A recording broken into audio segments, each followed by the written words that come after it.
Mr. Saied. Yeah. We have a Dar es Salaam derby called Yanga and Simba. So, what can you express Yanga and Simba as a journalist? Yeah, it's one of the biggest derbies in Tanzania and also in East Africa, because we don't have this kind of stadium, a very good standard 60,000 park stadium in East Africa. We don't have it in so many countries. So 60,000 spectators in a stadium and having Yanga and Simba playing, it's a very, very nice derby game. It's obvious that small teams will compete with the biggest teams in a die-hard kind of situation, and it's obvious. Even in Ethiopia, Kofi and St. George derby is the biggest derby of the country, and any team who is playing against Kofi and any team who is playing against St. George, they will give you hard time when they play against you, and this is the sign of being great. When you play the biggest team, you want to show that you are one of the biggest teams, and I see it like that. When I go on the road of Dar es Salaam, people talk whether they are Simba or Yanga.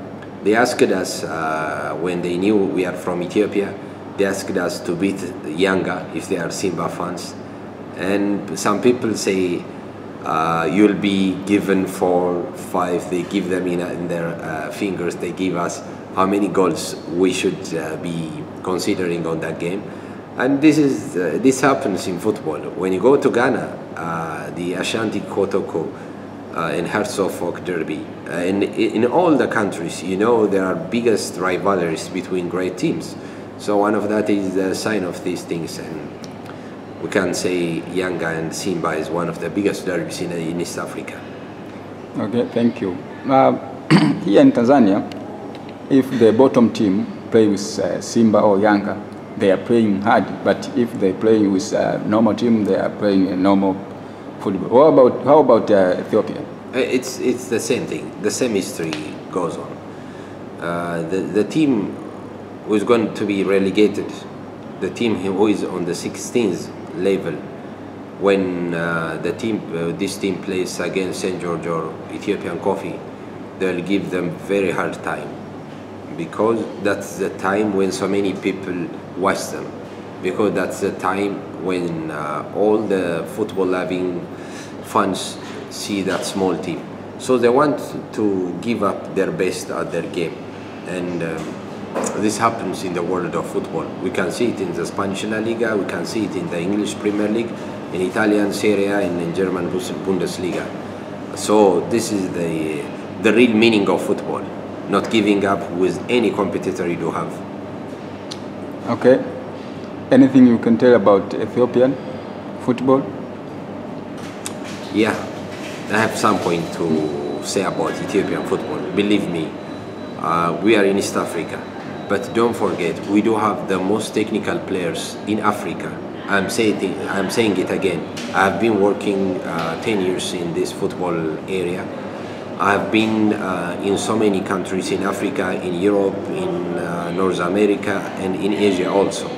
I never saw players gifted, skillful, naturally very talented players more than Ethiopians. Ethiopians do have very good talents. And one day, I'm sure Ethiopia will be one of the powerhouse of football talent in Africa.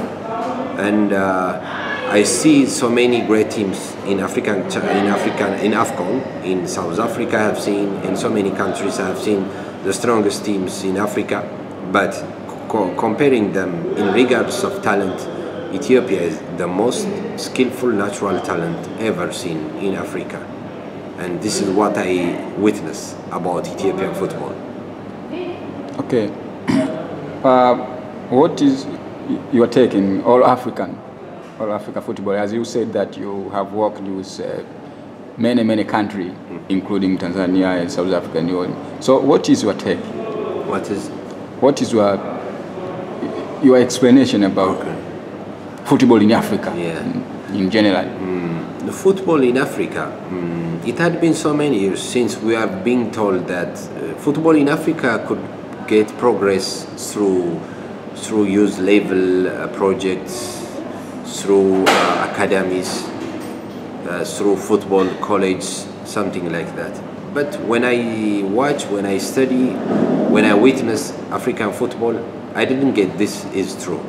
For example, take the case of South Africa. South Africa do have very fantastic infrastructures of football. They do have the young academies in all over South Africa, but they don't have a strong national team. See the likes of Tunisia, Morocco, Egypt. They do have everything what football is being told to have, but their football is nowhere out of Africa. Even they qualify to World Cups, they are not going to beat the opponents in the group stage. So I believe Africa should wake up from deep sleep. Africans should know that. African teams should know that it's not all football is not all about the youth leagues. Football is not about the academies, but football is all about the playing style you do have. Football is 90 minutes. It's 90 minutes play, and you should know. You should really study what you want to implement in the field. You should give clear and justifiable solutions for your problems in the field, not outside the field. So Africa should wake up from the deep sleep it's on.